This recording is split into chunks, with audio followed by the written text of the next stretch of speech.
Maya?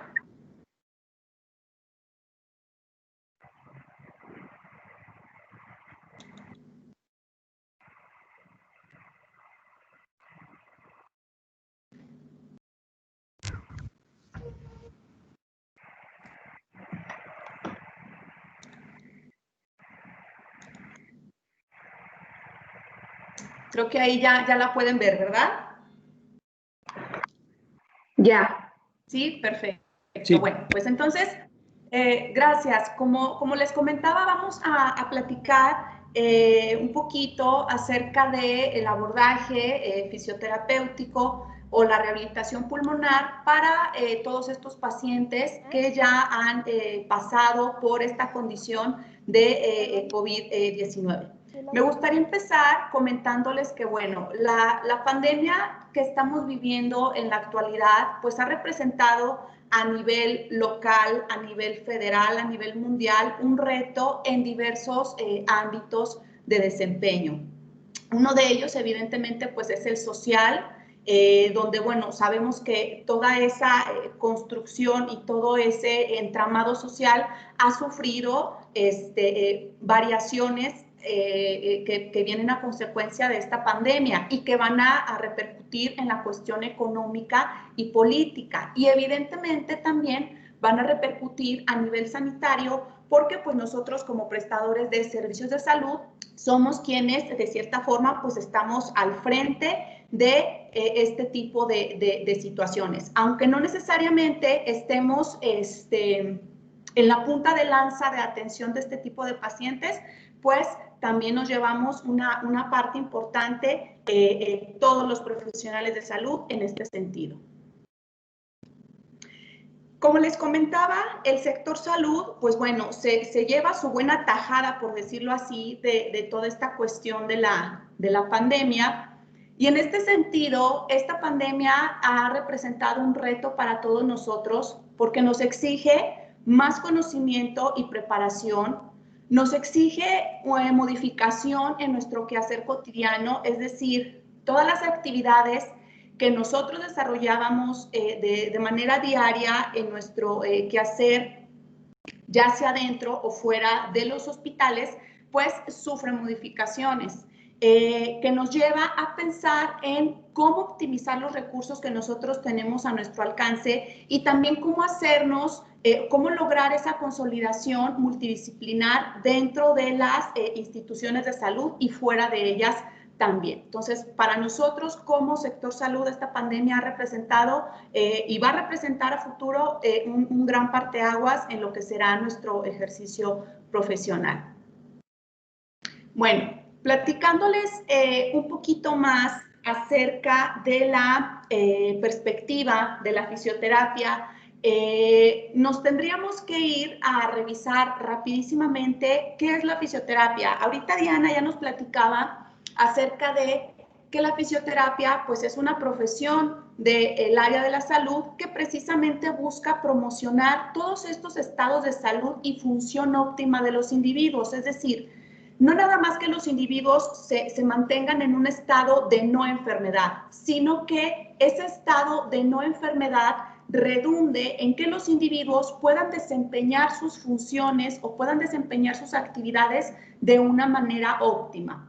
De manera muy específica, los fisioterapeutas nos vamos a orientar demasiado a lo que es prevenir, identificar, evaluar, corregir y aliviar las disfunciones del movimiento.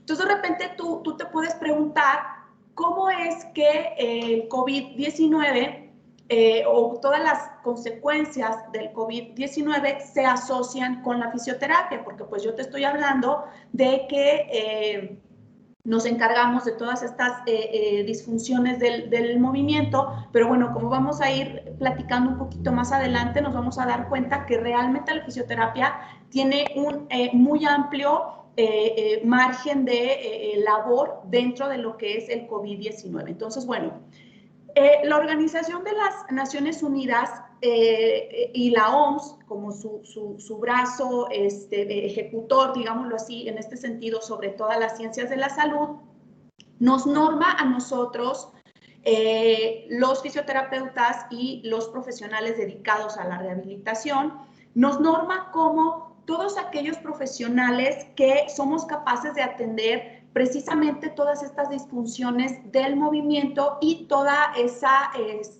encaminados a lo que es la recuperación o la adaptación de los individuos a sus nuevas condiciones de salud.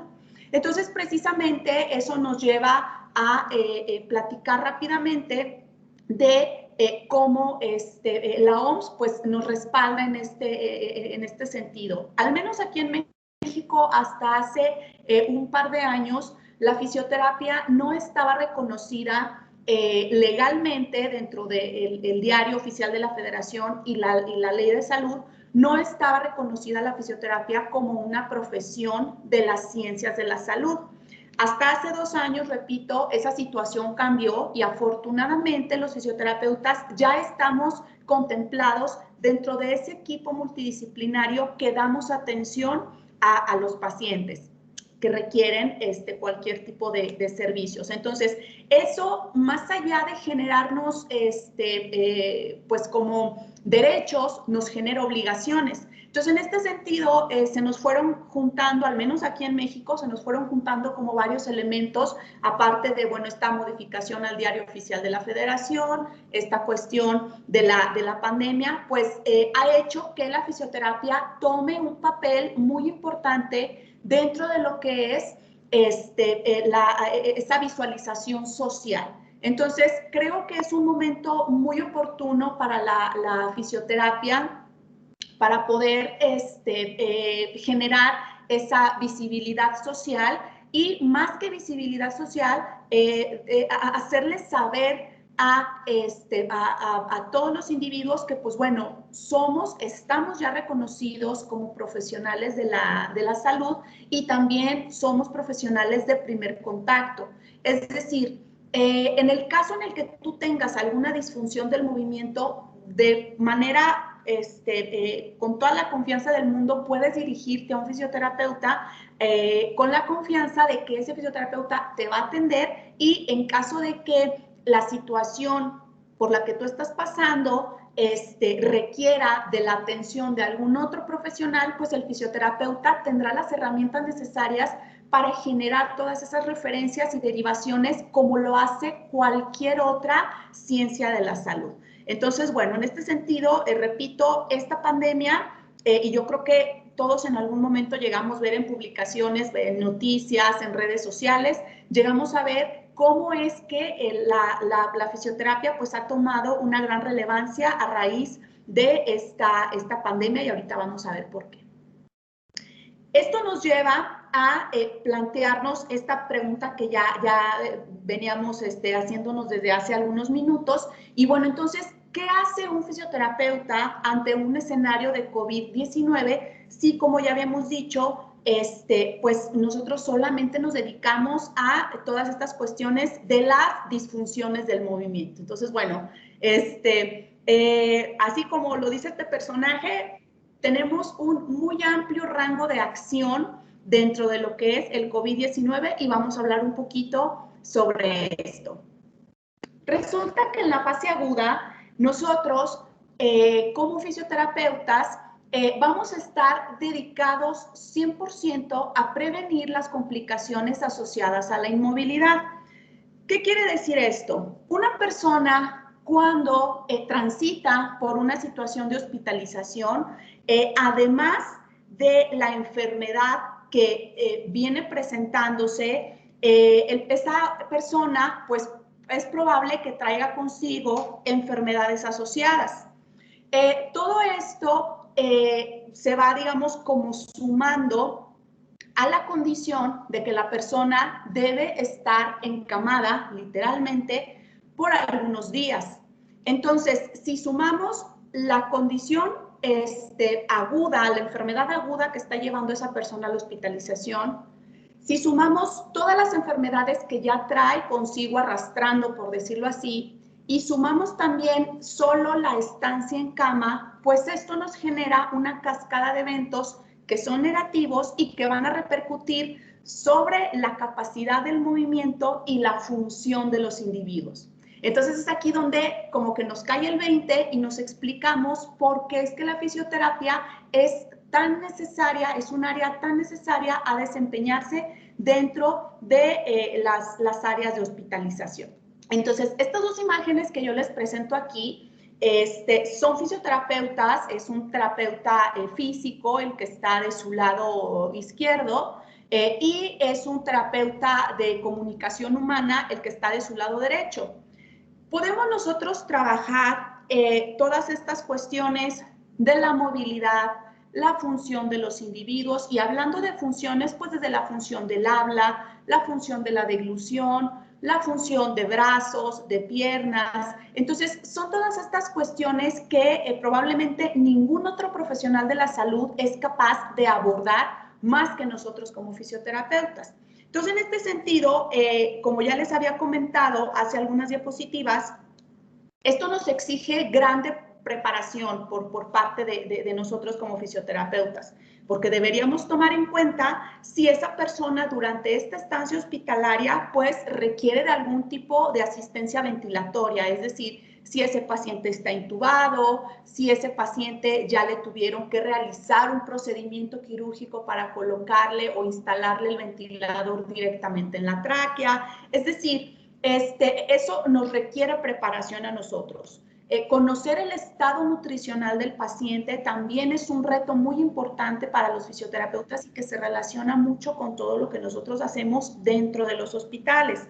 Si ese paciente está llevándosele a cabo terapias complementarias, como las terapias de reemplazo renal, las terapias de membranas de oxigenación extracorpórea, es decir, así como lo vemos aquí en las imágenes, todos esos equipos que de repente pueden llegar como a inundar a los pacientes alrededor en su estancia hospitalaria, pues bueno, nosotros como fisioterapeutas tenemos que saber para qué están ahí, para qué se le instalaron al paciente, qué es lo que se está esperando de ello. Y entonces, repito, eso representa para nosotros un gran reto y nos exige preparación.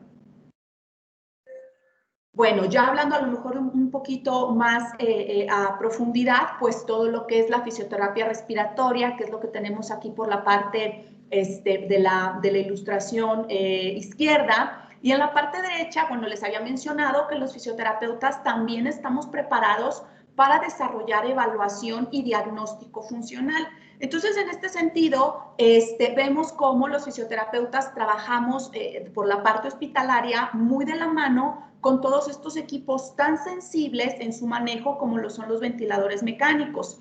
Y también somos capaces de diagnosticar disfunciones, por ejemplo, diafragmáticas, que bueno, el diafragma es el músculo que está exactamente en el centro de nuestro abdomen y que es el que genera esa capacidad para que nosotros podamos respirar adecuadamente. Entonces, si se fijan, les traigo ahorita unos videitos interesantes. Precisamente eso es lo que podemos llegar a realizar nosotros como fisioterapeutas también dentro de las unidades hospitalarias.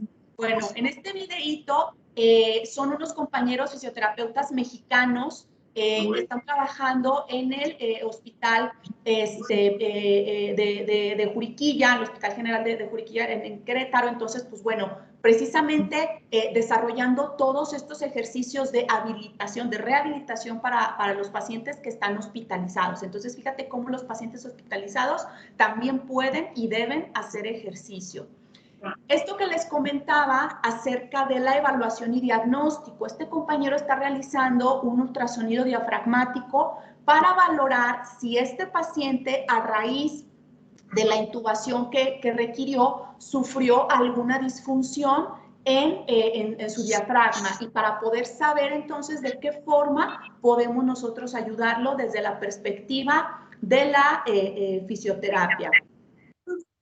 Y bueno, aquí está interactuando el compañero con el paciente, solicitándole, guiándolo para hacer ejercicio activo y bueno, interactuando con todos estos elementos que les comentaba yo que, pues bueno, eventualmente los pacientes están conectados a ellos, pero no tenemos que verlo como una barrera, sino como pues parte de la atención hospitalaria para ese paciente y que, bueno, nosotros como fisioterapeutas debemos tener la formación necesaria para poder lidiar con eso y compaginar nuestros objetivos de intervención con los objetivos de intervención de todos los demás profesionales que están dándole atención a esos pacientes. Bueno, les platico y me apasiono mucho en este tema de las fases agudas porque, pues bueno, he tenido yo oportunidad de trabajar a nivel intrahospitalario, entonces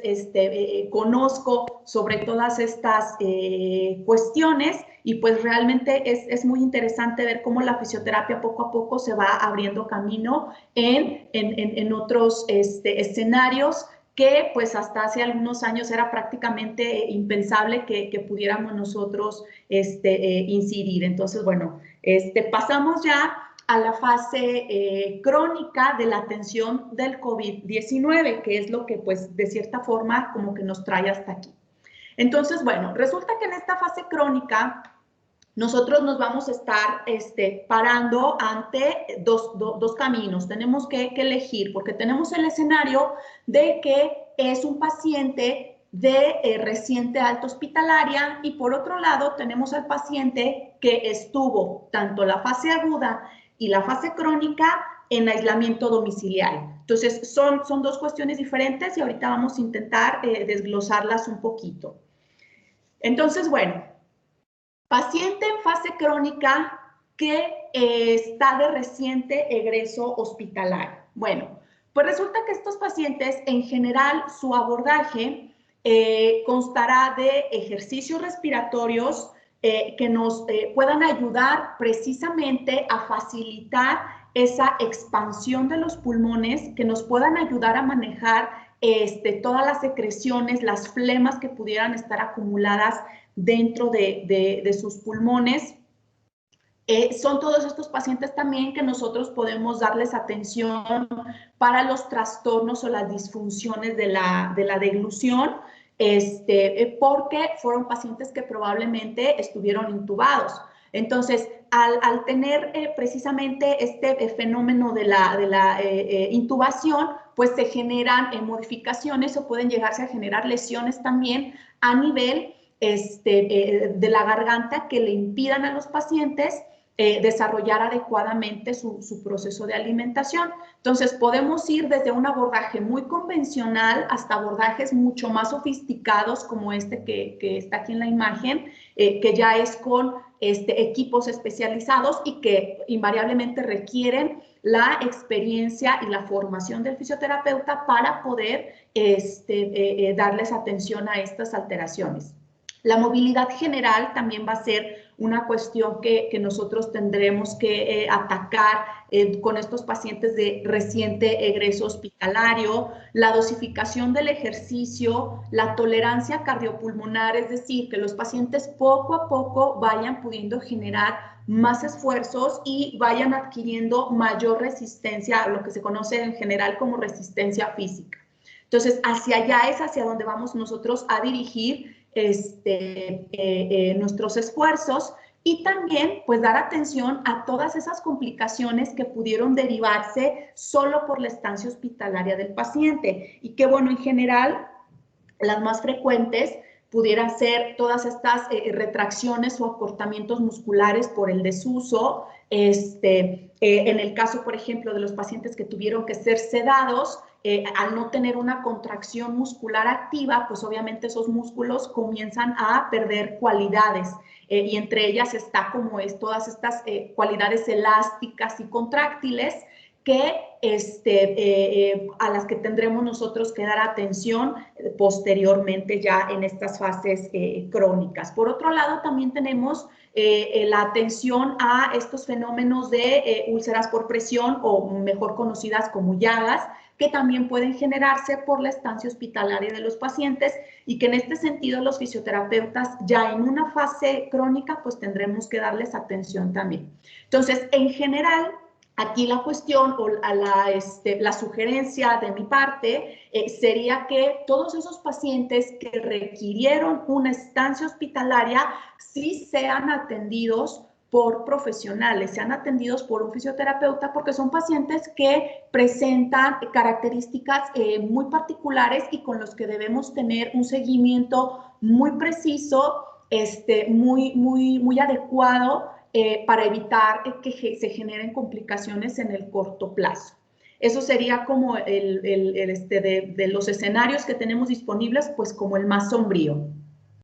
Y luego tenemos, como ya les había comentado, esos pacientes en aislamiento domiciliario, que como ya sabemos son como el grueso de la población que ha presentado esta cuestión del COVID-19. Entonces, con ellos ya hay pautas muy precisas que pudieran venir, por ejemplo, desde el Colegio Mexicano de Terapia Respiratoria y Rehabilitación Pulmonar, también guías de práctica clínica de la Confederación Mundial de Fisioterapia. Es decir, ya existen muchas instancias a nivel nacional, a nivel internacional, que nos dicen qué es lo que sí y qué es lo que no tenemos que hacer con nuestros pacientes o nosotros mismos en caso de pasar por esta fase, esta enfermedad de COVID-19. Y entonces ahorita donde ya nos vamos a ir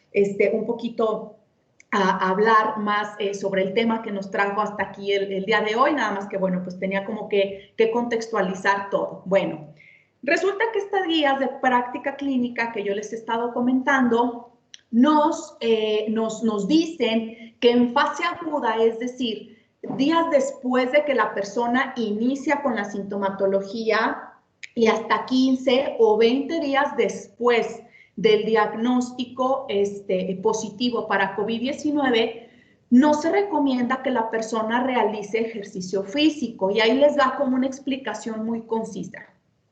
Nosotros estamos ante una enfermedad que es multisistémica y que es una enfermedad inflamatoria. ¿Qué quiere decir esto? Que es una enfermedad que no solo, como se piensa, como podría pensarse, no solo afecta las vías respiratorias altas y bajas, sino que afecta en realidad todo el cuerpo, ¿sale? Entonces, al estar nuestro cuerpo sometido a un estrés por estar intentando luchar en contra de esta enfermedad, pues está gastando mucha energía. Nuestro cuerpo está intentando luchar contra el virus y además está intentando equilibrar nuestras funciones, ¿sale? Porque pues nos viene a afectar todo, sistema nervioso, sistema respiratorio, cardiovascular, sistema nervioso, digestivo, todo, nos afecta todo. Entonces, imagínate la chamba tan grande que ya tiene nuestro cuerpo para estar luchando contra el virus y aparte intentarnos mantener en equilibrio. Entonces, si nosotros realizamos ejercicio físico en la fase aguda del aislamiento domiciliario, pues es meterle más estrés a nuestro cuerpo y probablemente nuestro cuerpo no tenga la energía o la fuerza suficiente para poder vencer, digámoslo así, a este virus. Entonces, por eso es que en fase aguda no se recomienda el ejercicio, repito, hasta 15 o 20 días después de que ya se terminó, ya se completó esta famosa, digámoslo así, cuarentena, pues es que entonces podemos empezar a pensar en desarrollar ejercicio físico que tiene que estar muy bien graduado, como ahorita se los voy a explicar, para entonces realmente nosotros poder empezar a ver los beneficios de este entrenamiento y evidentemente intentar recuperar tanto nuestra movilidad, nuestras funciones en general y poder reincorporarnos a nuestras actividades de la manera más normal posible. Entonces, bueno, dicho esto, vamos a empezar a platicar de cuáles son las pautas que nosotros podemos llegar a emplear con nuestros pacientes o con familiares o con nosotros mismos durante esta fase crónica de aislamiento domiciliario. Entonces, bueno, una de las pautas más importantes y que nos va a ir ayudando a entrenarnos de manera progresiva, pues es precisamente la movilidad activa. Como se los muestro aquí en la imagen, todos estos ejercicios de movilidad activa que ahorita les voy a explicar cómo realizarlos, se pueden realizar de pie, se pueden realizar sentados en una silla, se pueden realizar acostados, y todo esto dependerá, la posición que se adopte dependerá de la capacidad y la tolerancia que tenga el individuo, porque después de toda esta fase activa de la enfermedad, quedan remanentes, quedan secuelas, por decirlo así, de la enfermedad. Entonces, eventualmente hay personas que no se sienten del todo bien, todavía tienen un poquito de falta de aire, de fatiga. Entonces, lo mejor será con ellos empezar a realizar los ejercicios acostado, luego realizarlo sentado en una silla y luego de pie, ¿sale? Ahorita les voy a dar cuáles son como las pautas para ir evolucionando en nuestro entrenamiento. Por lo pronto vamos a ver los ejercicios. Entonces, bueno, si se fijan aquí, empezamos con ejercicios para cabeza. Estas tres primeras imágenes que son muy sencillas. Una situación muy importante que debemos tomar en cuenta con la movilidad activa es no forzar las articulaciones. Todas nuestras articulaciones tienen un tope natural, ¿sale? Entonces, vamos respetando esos topes naturales de nuestras articulaciones para evitar lesionarlas, ¿sale? Porque probablemente nosotros queremos ganar tolerancia aeróbica, queremos ganar resistencia física, pero haciendo ejercicio en casa ya me lastimé una rodilla, ya me lastimé el hombro, ya me lastimé el cuello, entonces no se trata de eso. Vamos a respetar siempre nuestros topes articulares naturales y prevenir de esa manera lesiones. Entonces, con el primer ejercicio, estos tres primeros que tenemos aquí para cabeza, lo único que vamos a intentar es llevar nuestra cabeza hasta el tope natural que nos indique nuestro cuello, ya sea parados, ya sea sentados sobre la silla. Los únicos ejercicios que tendrán alguna limitación para realizarse en cama serán precisamente estos de cuello, pero pues perfectamente pueden realizarse terminando toda la demás sesión, pueden realizarse sentados al borde de la cama. Entonces, respetando los topes naturales de nuestras articulaciones, llevamos cabeza hacia atrás, hacia adelante, como diciendo sí. Luego llevamos nuestra cabeza a los laterales hasta donde comencemos a sentir un poquito de elongación sobre el cuello. Ahí nos detenemos, no tenemos que jalarnos, no tenemos que intentar extender demasiado el hombro en contra de la cabeza. Hasta donde den nuestros topes naturales, hasta ahí vamos a detener el movimiento. Y finalmente decirlo, generalmente llevar nuestra barbilla a alinearla con el hombro es complicado, no es un movimiento natural. Entonces, generalmente acercamos la barbilla al hombro y ese será el tope natural que nosotros tendremos que respetar, repito, para evitar lesionar articulaciones que probablemente nosotros no teníamos dañadas previo a entrenamiento. Hay que ser muy cuidadosos en ese sentido. Después, para trabajar nuestros brazos, vamos a desarrollar movimientos de elevación hacia el frente con nuestros hombros, también respetando el desplazamiento de nuestra articulación. Déjenme les comento que el hombro es una de las articulaciones más sensibles de todo nuestro cuerpo. Entonces tenemos que cuidar muchísimo nuestros hombros, porque si no después se acarrean fenómenos de desgarres musculares que eventualmente, en el mejor de los casos, terminan con una inmovilización, con un cabestrillo. En el peor de los casos, tienen que terminar en el quirófano. Entonces, para prevenir todo este tipo de lesiones, repito, nos vamos a trabajar sobre los topes naturales de nuestro cuerpo sin exagerar el movimiento.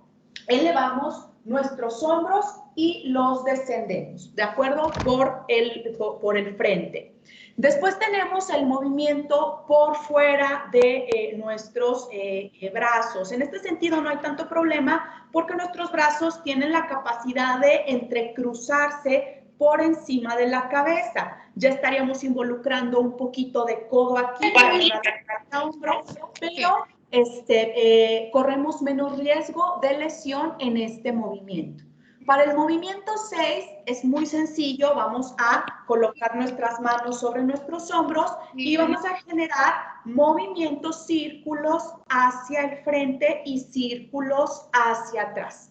¿De acuerdo? Finalmente vamos a trabajar nuestros codos flexionando y extendiendo. Y tú me vas a preguntar, bueno, ¿y cuántas veces voy a realizar estos movimientos?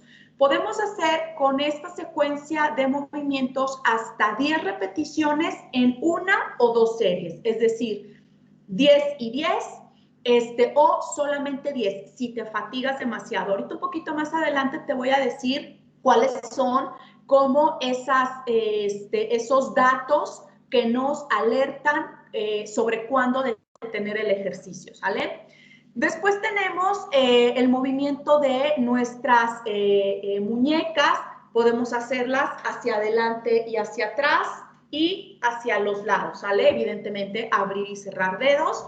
Son ejercicios que nos implican muy bajo gasto energético y que van a ir entrenando de manera muy progresiva nuestro organismo. Después tenemos los movimientos para tronco. Estos movimientos para tronco también son muy importantes que los estemos realizando con mucho cuidado porque resulta que también podemos generarnos lesiones cuando desarrollamos de manera equivocada estos movimientos. Espero que se alcance a ver. Ustedes me dicen si alcanzan a visualizar bien. Resulta que cuando nosotros realizamos este tipo de movimientos como el que tenemos aquí, como el 9, 10 y 11, debemos ser muy cuidadosos con nuestra región lumbar. Si no somos cuidadosos con nuestra región lumbar, podemos generarnos lesiones. Entonces, vamos a ir a flexionar hacia el frente y hacia atrás nuestro tronco. Vamos a alinearlo, no lo vamos a llevar hacia atrás. Solamente vamos al frente y alineamos de nuevo, ¿de acuerdo? Para la cuestión del ejercicio 10, de igual manera, vamos a ir de un lado al otro, intentando que la punta de nuestros dedos toque las rodillas y no más allá, para no generarnos lesiones. Finalmente, el ejercicio número 11, no tenemos que llegar hasta la parte, es decir, no tenemos que generar una alineación completa. Si no alcanzamos con el rango hasta donde nuestro cuerpo nos permita, con eso será más que suficiente para evitarnos lesiones. Acuérdense que la región lumbar es una de las regiones más delicadas y que generalmente nos causa un poquito más de problemáticas. Entonces hay que ser muy cuidadosos en este sentido.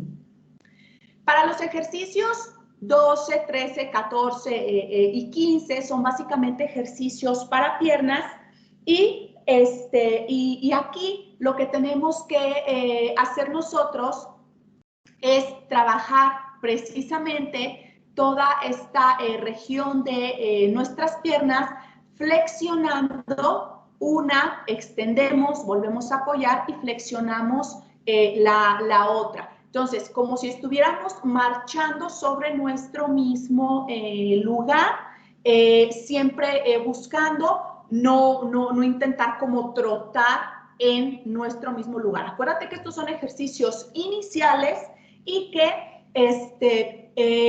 no deben de demandarnos demasiada energía, ¿sale? Entonces hay que ser muy cuidadosos en este sentido. Abrir y cerrar, es decir, hacer como una especie de tijera con la pierna, con una sola pierna.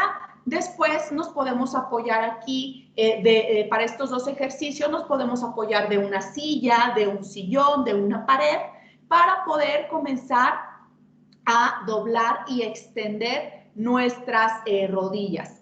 Finalmente, este ejercicio, el 15, que sería como una especie de desplante hacia el frente, donde podemos hacer un paso hacia el frente y regresar la pierna, ¿sale? Son ejercicios realmente muy sencillos. Finalmente, tenemos estos ejercicios para tobillo, que sería llevar nuestro tobillo hacia los laterales y hacer punta arriba, punta abajo. Entonces, básicamente, repito, son ejercicios muy sencillos y que si los observamos detenidamente, nos pueden llegar a parecer como esos ejercicios de calentamiento que pudiéramos realizar previos a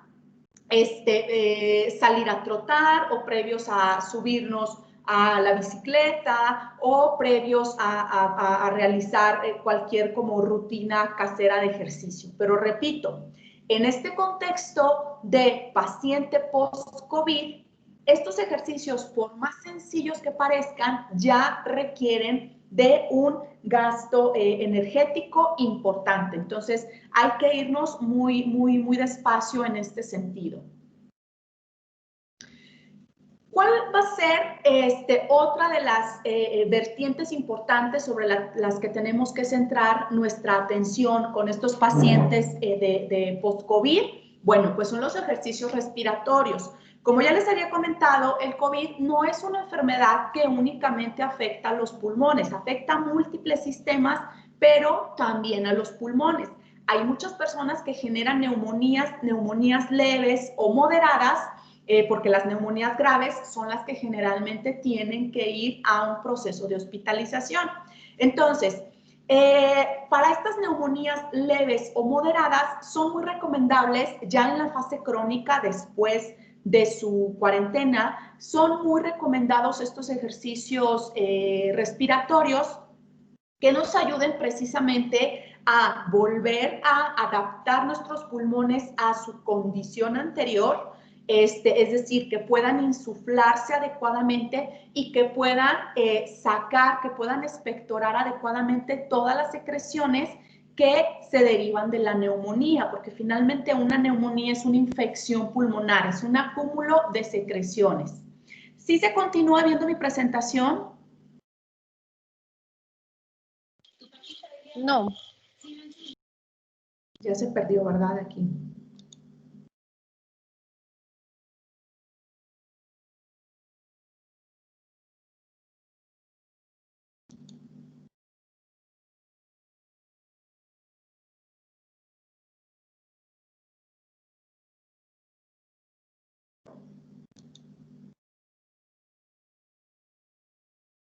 Ahí vamos, estas cuestiones tecnológicas. Listo, creo que ahí ya se ve, ¿verdad? Ya se ve. Perfecto, muchas gracias. Bueno, entonces, como les decía, todos estos ejercicios respiratorios son muy importantes para darle también ese seguimiento por la parte respiratoria y pulmonar a nuestros pacientes. Entonces, el primer ejercicio muy sencillo y que nos va a ayudar a controlar la cantidad de aire que somos capaces de introducir a nuestros pulmones. Se llama respiración con labios fruncidos. Es sumamente sencilla este tipo de respiración con labios fruncidos y consiste en que vamos a introducir el aire por nuestra nariz. Vamos a sostener el aire de 2 a 3 segundos dentro y después, en el momento en el que sacamos el aire, lo vamos a sacar por la boca, pero frunciendo los labios como si estuviéramos mandando un beso, ¿sale? Entonces, inhalamos, sostenemos 1001, 1002, 1003 segundos y comenzamos a sacar el aire. ¿Cuánto aire vamos a sacar? Vamos a sacar todo el aire que podamos sacar de nuestros pulmones, ¿sale? Una de las características de este ejercicio es que le permite a nuestros pulmones insuflarse completamente y también les permite exsuflarse o desinflarse completamente. Entonces, este fenómeno como de inflar y desinflar los pulmones permite que todas las secreciones bronquiales, todo el moco derivado de la neumonía que podamos llegar a tener en nuestros pulmones se pueda sacar mucho más fácil. Entonces, es muy importante y es bien beneficioso este ejercicio. Vamos a poder realizar de este ejercicio 3 a 5 repeticiones. Como son ejercicios que nos llevan hasta nuestro máximo de inhalación y máximo de exhalación, eventualmente pueden generarnos un poquito de mareo, un poquito de fatiga, algún tipo de malestar. Por eso es que son tan poquitas repeticiones. La sugerencia aquí es que realizan 3 o 5 repeticiones. Si comienzan a sentirse muy fatigados o que les comienza a faltar el aire, descansamos un poquito y probablemente para nuestro siguiente ciclo de ejercicios podemos volver a realizarlo, ¿sale? Los ciclos de ejercicio se recomiendan 3 por día, uno en la mañana, un ciclo en la mañana, un ciclo en la tarde y un ciclo en la noche. Entonces, si toleramos 3 o 5 repeticiones, con eso es más que suficiente, nos detenemos, descansamos, otra vez regresamos a la normalidad y podemos retomar los ejercicios en el siguiente ciclo del día.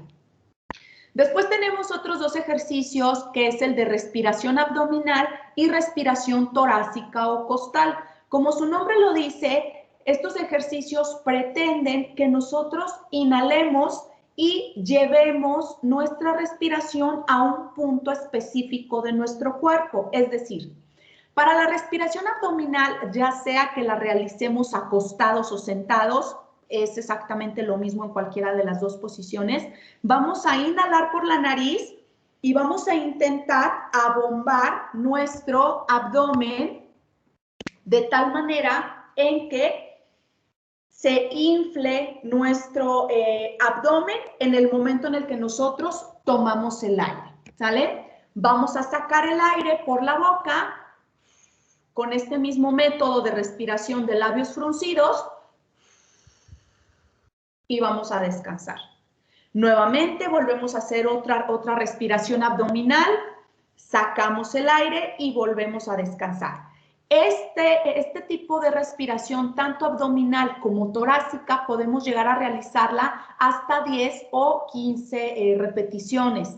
Probablemente no continuas, no seguidas, pero sí es importante que las estemos realizando por lo menos, si aguanté 3, hago 3 y luego otras 3 y luego otras 3 y ya completé 9. A lo mejor hago 1 o 2 más para completar 10 o 12, ¿sale? Si aguanto las 15, mejor, ¿sale? Esa sería para la respiración abdominal. Esta respiración requiere muchísimo entrenamiento porque en general el grueso de la población estamos acostumbrados a respirar en un patrón torácico, ¿sale? Entonces, nosotros estamos acostumbrados a respirar y llevar el aire a nuestro pecho.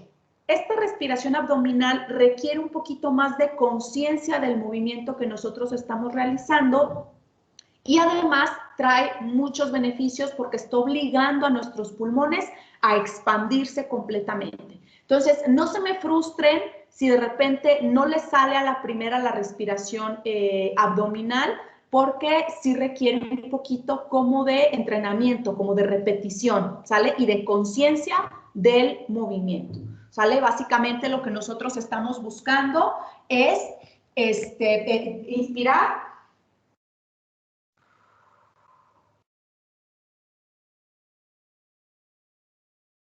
llevar el aire al abdomen y sacarlo, ¿sale? Eso es lo que estamos buscando con la respiración abdominal. Después tenemos la respiración torácica y la respiración costal. Esta respiración, ya sea la torácica o la costal, implica que, como ya les había comentado, llevemos el aire hacia nuestro tórax o hacia nuestras costillas. Entonces, básicamente también implica un poquito de entrenamiento, pero igual no hay que frustrarnos, hay que continuar intentándolo porque solamente mediante estos 2 tipos de respiraciones es que nosotros nos podemos asegurar que nuestros pulmones realmente se están insuflando a su máxima capacidad, ¿sale? Si por ahí podemos llegar a tener problemillas con alguna pleura que se haya inflamado a raíz del COVID o que haya tenido pequeños derrames, este tipo de ejercicios ayudan a que todas esas situaciones se resuelvan mucho más rápido. Entonces, por eso sí repito, hay que ser un poquito más pacientes, hay que estar repitiéndolo de manera continua para poder ver los resultados. Otros ejercicios que están planteados específicamente para el manejo de secreciones o para facilitar la expectoración de esas flemas derivadas de la neumonía son estos dos que les voy a presentar a continuación. El primero se llama expiración lenta con boca abierta. Así como está en la imagen, nos vamos a acostar de lado, vamos a inhalar por la nariz. Y aquí el truco está en mantener siempre la boca abierta, ¿sale? Vamos a inhalar por la nariz y en el momento en el que exhalemos ya no va a ser con labios fruncidos como lo vimos en los ejercicios pasados. No, aquí va a ser con la boca formando una O, ¿sale? Entonces, truco, para poder mantener nuestra boca siempre abierta, vamos a llevar la lengua hacia la parte del piso de la boca, ¿sale? Como si quisiéramos pegar la lengua hacia abajo, ¿sale? De esa manera mantenemos siempre abierta nuestra boca y otras estructuras de, de nuestro sistema respiratorio, y eso nos va a permitir que las secreciones vayan fluyendo hacia el exterior de una manera mucho más fácil. De igual manera, las inspiraciones y las expiraciones tienen que ser profundas. Entonces, vamos a trabajar evidentemente de los dos lados. Primero vamos a trabajar 3 minutos estas respiraciones profundas de un lado y otros 3 minutos acostados del otro lado, de tal manera que vayamos tolerando cada vez más tiempo y podamos irle agregando más minutos a cada uno de los lados en los que nos acostamos. Entonces, este ejercicio es muy interesante y tiene muy buenos resultados para lo que es la expectoración de secreciones. Otro ejercicio que les propongo son los ejercicios con sifón. Estos ejercicios con sifón, como los tenemos aquí en esta imagen, son sumamente sencillos de realizar, y tengo que confesarles algo. Aunque no tienen un alto nivel de evidencia científica, por el momento en el que estamos pasando, tenemos que adaptar lo que tenemos en nuestra casa para que pueda ayudarnos a recuperarnos de esta situación del COVID. Entonces, podría decirles yo que les recomiendo algún otro tipo de dispositivo especial, como pudiera ser un espirómetro volumétrico, y les pudiera decir hasta marcas, pero realmente la idea pues no es ni que gasten, ni tampoco la idea es que estemos adquiriendo elementos que probablemente en poco tiempo ya no va a tener caso que los tengamos ahí en casa, porque además esos son dispositivos que no pueden compartirse. Cuando uno compra un espirómetro incentivo, yo creo que todos los conocen, son estos famosos de las 3 pelotitas y una manguerita que les soplas. En esta temporada se han hecho muy famosos. Esos dispositivos no pueden estarse prestando, ¿sale? Son personales. Entonces, por eso es que les traigo esta propuesta de ejercicios con sifón, precisamente pensando en que a lo mejor de repente ahorita ni la situación económica ni tampoco estamos como para estar saliendo a todos lados a intentar adquirir un dispositivo. No es lo recomendable estar teniendo como tanta exposición al exterior, por obvias razones. Entonces, por eso es que se les proponen estos ejercicios con sifón. Es muy fácil. Podemos llenar una botella, un vaso de agua grande, llenarlo a la mitad, que sea más o menos un medio litro de agua. Podemos ponerle un popote o también podemos ponerle un trozo de manguera para pecera. De repente hay gente que si tiene peceras en su casa y compra de repente así como por muchos metros ese tipo de mangueras, pues bueno, se lavan muy bien, con jabón, a lo mejor con un poquito de cloro se desinfectan para poder hacer este tipo de ejercicios. Se introduce a la botella o se introduce al vaso y lo que nosotros vamos a hacer es vamos a tomar aire por la nariz y después vamos a expirar sobre el popote, vamos a sacar el aire sobre el popote y lo que vamos a intentar es vencer la resistencia que nos genera el agua para ir fortaleciendo nuestros pulmones y también para ir sacando todas esas secreciones que pudiéramos tener acumuladas. Igual este ejercicio puede realizarse de 3 a 5 minutos, de 2 a 3 veces al día. Los minutos, pues evidentemente van a ser dependiendo de la tolerancia de la persona. Cuando está como muy reciente o cuando estás como en una primer fase de recuperación, probablemente aguantas 2 minutos o 1 minuto, con eso está bien. Repito, hay que ser constantes con el ejercicio y hay que tenernos paciencia y ser como muy constantes con nuestro ejercicio. Entonces, probablemente leí hace unas semanas que había terapeutas ocupacionales y terapeutas del lenguaje que recomendaban que un siguiente paso de estos ejercicios con sifón sería agregarle un poquitito de grenetina al agua de tal manera que tuviera una consistencia un poquito más espesa para que nosotros tuviéramos que hacer más esfuerzo para poder generar este burbujeo. Entonces sería como una opción muy casera de un entrenador de espirometría. Entonces, bueno, esa sería como la opción como muy casera, repito, para no arriesgarnos a salir a algunas ortopedias o farmacias especializadas donde venden todo este tipo de dispositivos para entrenamiento pulmonar, que repito, a veces no tiene caso ni siquiera que se adquieran porque no es tan fácil. De hecho, no es recomendable que ya me enfermé yo de COVID, ya me recuperé, ahora se enfermó mi tía, ahora se enfermó mi primo, le presto mi entrenador pulmonar. No es recomendable, son dispositivos personales. Entonces, sí hay que ser muy cuidadosos en ese sentido. Bueno, ahora vamos a platicar de una fase 2, podemos decirlo así, una fase 2 de esta recuperación post-COVID. Una vez que el paciente ya puede desarrollar todos los ejercicios de movilidad activa que vimos al principio, ya puede desarrollar sin ningún problema y tolera por varios minutos los ejercicios respiratorios y el paciente ya no se siente con tantas secreciones para expectorar, pues entonces podemos irnos como a la siguiente fase, que sería comenzar a trabajar de manera muy específica sobre las cualidades musculares y también comenzar a trabajar con la resistencia aeróbica. Entonces, bueno, estos ejercicios de resistencia o fuerza muscular son muy interesantes y también son muy sencillos.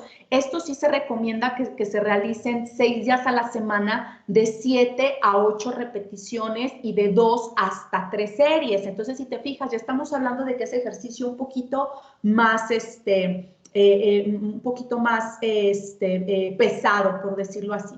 Es importante tener en cuenta que debemos, entre cada una de las series, debemos dar minutos o bueno, algunos segundos o 1 minuto de descanso para poder ir acondicionando a nuestro corazón de nuevo al esfuerzo muscular, ¿de acuerdo? Entonces, la propuesta que yo les tengo para trabajar tanto brazos como piernas es empezar a trabajar con pesos libres.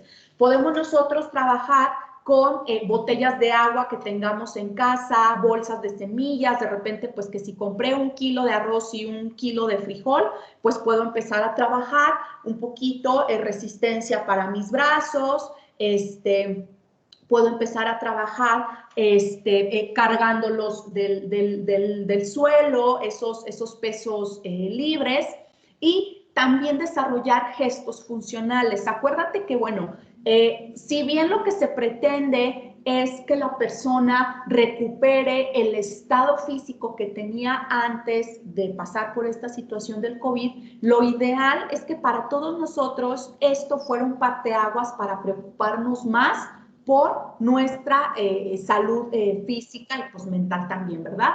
Pero bueno, en este sentido, les estamos proponiendo que desarrollen gestos muy funcionales. Por ejemplo, podemos simular hacer sentadillas a la altura de una silla. O sea, no es necesario que la persona se ponga las polainas o que cargue las pesas. Solo con el hecho de estar sentado en una silla, ponerse de pie y volver a sentarse, y otra vez ponerse de pie y volver a sentarse, con eso ya es más que suficiente para estar entrenando la musculatura de sus piernas y su tronco también. Entonces, realmente no hace falta demasiado para ponernos a hacer ejercicio en casa, ya hablando de esta segunda fase de entrenamiento. Podemos trabajar también elevando o descendiendo algunos objetos de un armario, como si, no sé, estuviéramos guardando los trastes, o subir un escalón. Si tenemos escaleras o batientes en nuestra casa, podemos estar subiendo una pierna, bajando, subiendo la otra. Entonces, son lo que nosotros como fisioterapeutas conocemos como gestos funcionales, pero que finalmente pueden ayudarle a estos pacientes, estas personas que están pasando por una recuperación de COVID, pueden ayudarle a acelerar la adquisición otra vez de todas estas cualidades musculares. Y bueno, como ya les decía, ya casi para terminar, todas estas cuestiones de la resistencia aeróbica, es decir, ya no nada más es movernos, ya no nada más son los ejercicios respiratorios, los ejercicios para sacar secreciones, ni tampoco los ejercicios para trabajar de manera específica cada músculo, no, sino que ya vamos en general a estar trabajando la resistencia aeróbica. La resistencia aeróbica implica directamente dos sistemas, el sistema respiratorio y el sistema cardiovascular, porque esos actúan en conjunto, siempre actúan en conjunto. Entonces, nuestra resistencia aeróbica es la suma de la función de nuestro sistema cardiovascular y nuestro sistema pulmonar. Entonces, una vez que yo ya estoy fuerte de mi cuerpo, una vez que yo puedo moverme, una vez que mis pulmones ya están más fuertes también, entonces ahora sí ya puedo pasar a comenzar a trabajar esta resistencia aeróbica. De igual manera, se recomienda que estos ejercicios de resistencia aeróbica se estén trabajando por lo menos 6 días a la semana con una duración de entre 10 a 30 minutos.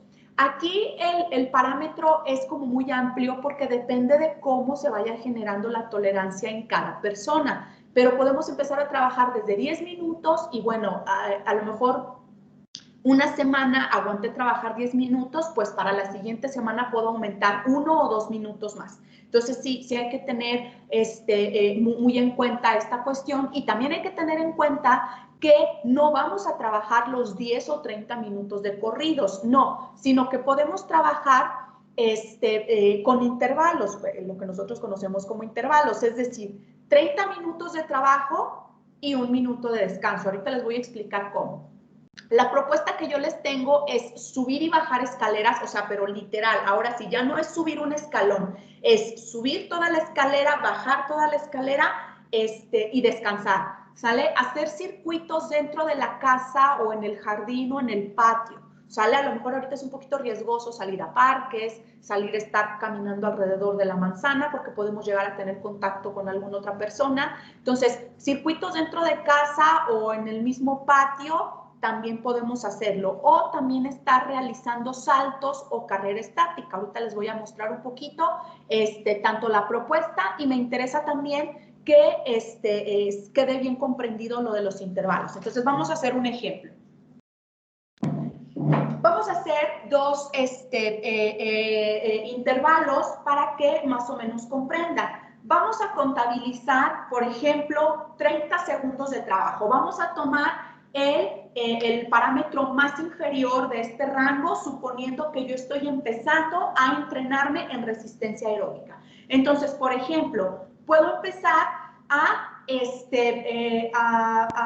hacer carrera estática. Voy a hacer 30 segundos de carrera estática en mi lugar, ¿sale? Y este es un ejercicio de resistencia aeróbica.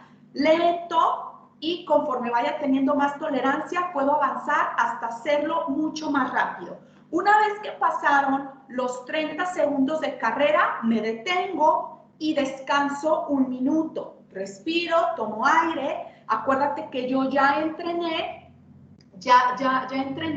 toda esta cuestión de mi patrón respiratorio, entonces yo ya sé cómo respirar, utilizo siempre mi patrón abdominal para respirar, descanso 1 minuto y vuelvo a realizar la carrera estática, otros 30 segundos y vuelvo a descansar 1 minuto.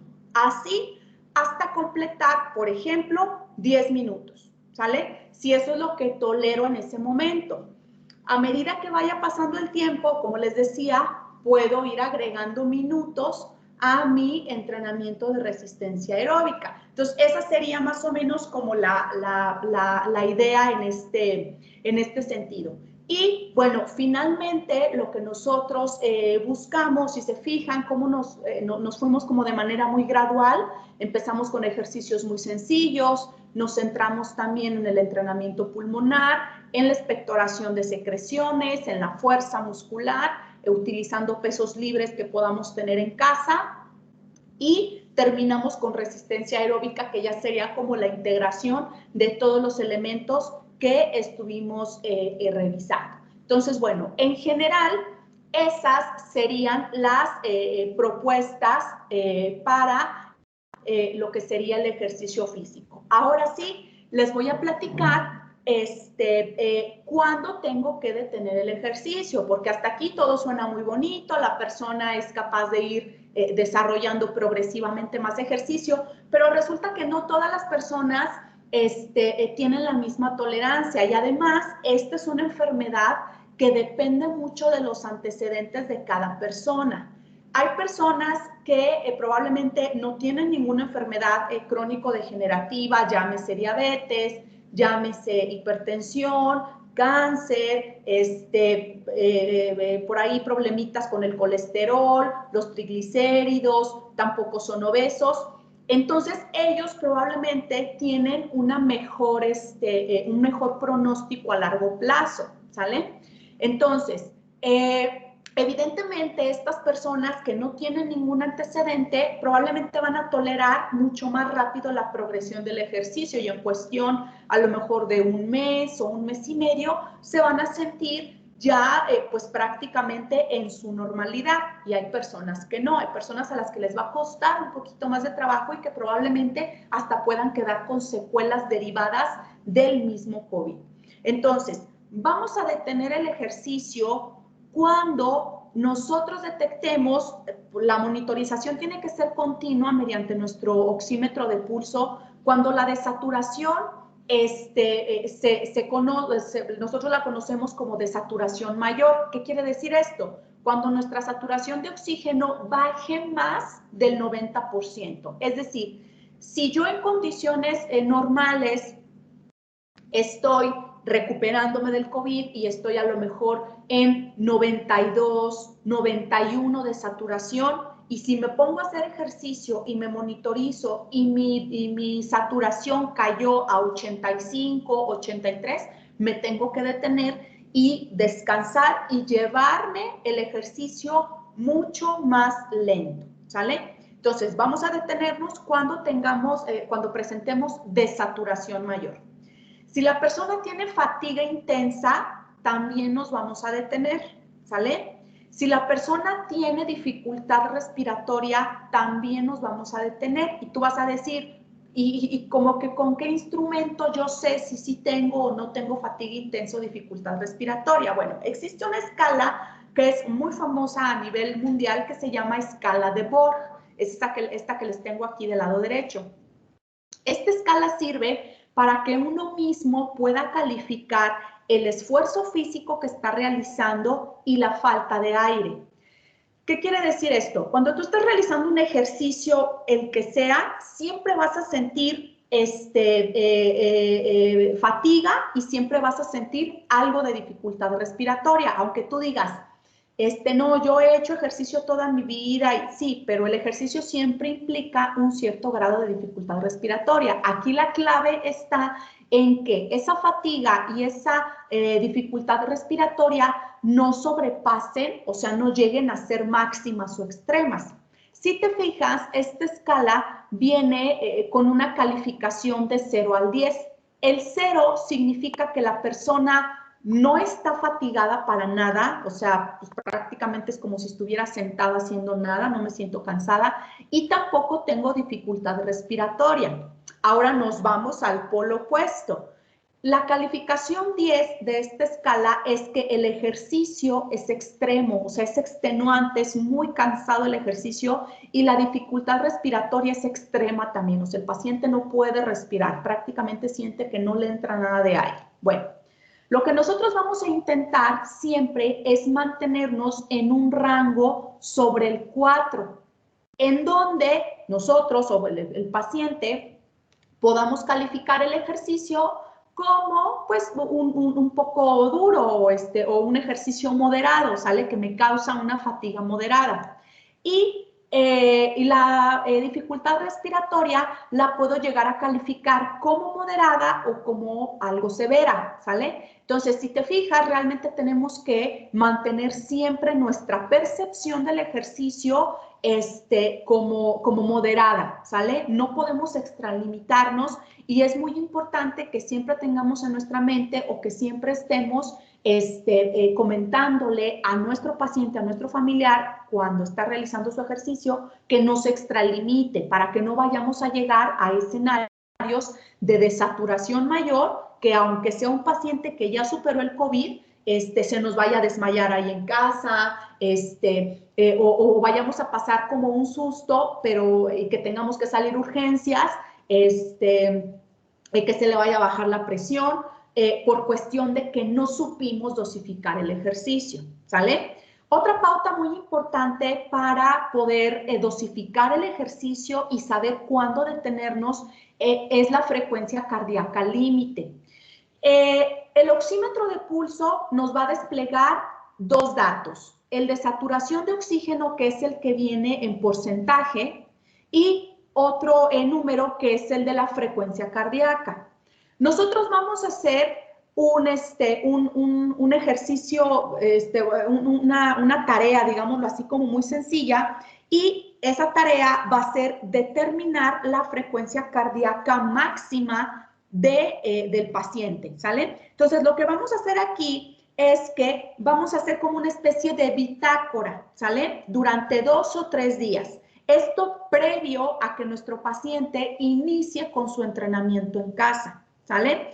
¿Y esta bitácora en qué va a consistir? Así literal, en una hojita de papel, nosotros vamos a anotar durante el día la frecuencia cardíaca del paciente cuando realiza algunas actividades. Por ejemplo, comer, ¿sale? El comer, aunque tú digas, ay, pues estoy sentado, no estoy haciendo nada, bueno, pues déjame te digo que solo el hecho de comer sí nos eleva la frecuencia cardíaca de cierta forma, ¿sale? El bañarnos, el vestirnos, el caminar de la recámara a la sala, todas esas cuestiones que aunque son muy cotidianas, nos pueden llegar a elevar la frecuencia cardíaca. Para estas personas que se están recuperando de COVID, pues implican una elevación en su frecuencia cardíaca. Entonces, todo eso es lo que nosotros vamos a estar como guardando en esa bitácora, ¿sale? Por 2 o 3 días. Una vez que ya tengo toda esa bitácora, yo me voy a dar cuenta, voy a visualizar cuál es la frecuencia cardíaca o cuál fue el momento en el que mi paciente presentó la frecuencia cardíaca más alta. Esa la voy a tomar como frecuencia cardíaca máxima, ¿sale? A esa frecuencia cardíaca máxima yo le voy a sacar, así por una operación aritmética muy sencilla, le voy a sacar el 70%. Vamos a poner un ejemplo. Yo realicé mi bitácora y me di cuenta que bañándome alcancé hasta 130 latidos por minuto, ¿sale? O sea, esa fue la actividad que me demandó mayor frecuencia cardíaca. Perfecto. Entonces, voy a multiplicar 130 por 0.7, ¿sale? El resultado me va a oscilar alrededor de los 90. Entonces, 90 latidos por minuto son el 70% de 130, que es mi frecuencia cardíaca máxima. ¿Por qué 0.70? Bueno, es una regla de oro para lo que es el entrenamiento físico, porque resulta que el 70% de la frecuencia cardíaca que yo puedo desarrollar es un rango seguro para poder trabajar mi corazón y mis pulmones. Entonces, es por eso que es el 70% y esta frecuencia cardíaca límite es precisamente lo que tengo yo que estar desarrollando durante todos estos ejercicios. Es decir, yo ya establecí mi frecuencia cardíaca límite, yo no me puedo pasar de ahí. Si en algún momento llego a pasarla, entonces me detengo, descanso y continúo, ¿sale? O disminuyo la carga de trabajo. Esa es una cuestión muy importante y que debemos tomar en cuenta para lo que es la planificación y la dosificación de ejercicio de estos pacientes con COVID. Entonces, estas son las pautas ante las cuales yo tengo que detenerme cuando estoy haciendo ejercicio, que me desature, que me fatigue, que me falte mucho el aire o que sobrepase mi frecuencia cardíaca límite, ¿sale?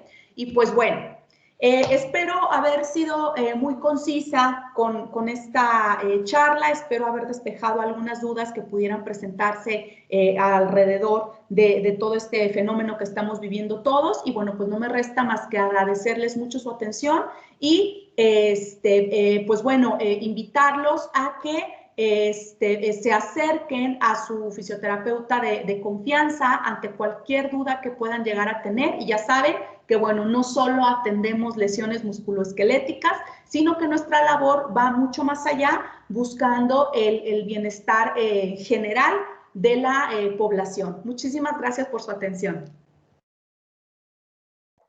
Muchas gracias, maestra. Muy interesante. Muy Muchas interesante. Gracias. Y gracias a todos por asistir.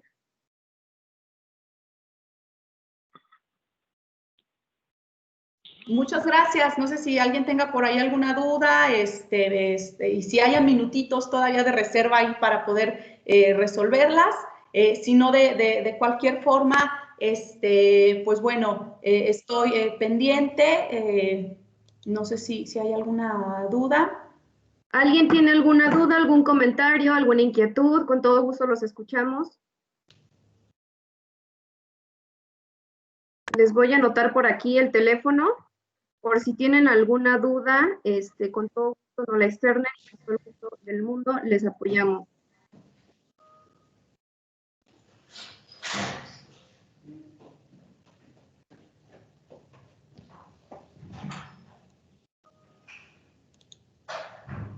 Por aquí está el teléfono y si tienen alguna duda, por favor, con la confianza del mundo estamos para ustedes.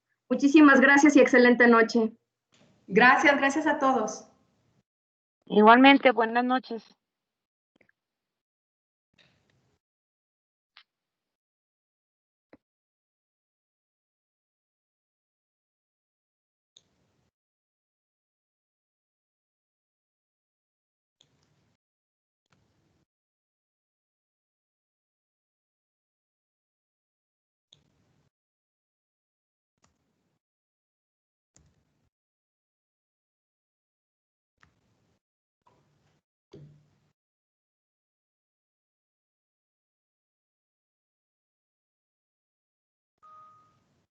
Hasta luego, maestra. Muchas gracias. Muy interesante la plática. Nos vemos. Gracias, muy amables.